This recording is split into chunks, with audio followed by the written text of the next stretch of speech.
বলো, মহাকাশমণ্ডলীর ও পৃথিবীর কেউ গায়েব সম্বন্ধে জানে না আল্লাহ ছাড়া, আর তারা জানে না কখন তাদের পুনরুত্থিত করা হবে। হে লোক সকল, একটি উপমা বর্ণনা করা হলো, অতএব তোমরা তা মনোযোগ দিয়ে শোনো।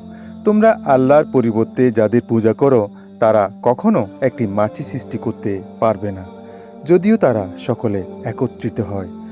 আর মাছি যদি তাদের কাছ থেকে কোনো কিছু ছিনিয়ে নেয় তবে তারা তার কাছ থেকে তা উদ্ধার করতে পারবে না। প্রার্থনাকারী ও যার কাছে প্রার্থনা করা হয় উভয়ে শক্তিহীন।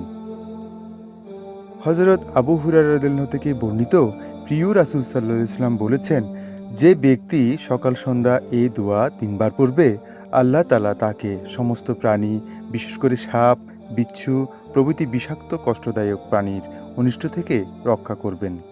যার বাংলা অর্থ হলো, আমি আল্লাহর পরিপূর্ণ কলেমার দ্বারা প্রত্যেক শয়তান, বিষাক্ত প্রাণী এবং প্রত্যেক কুদৃষ্টির অনিষ্ট থেকে আশ্রয় চাইছি।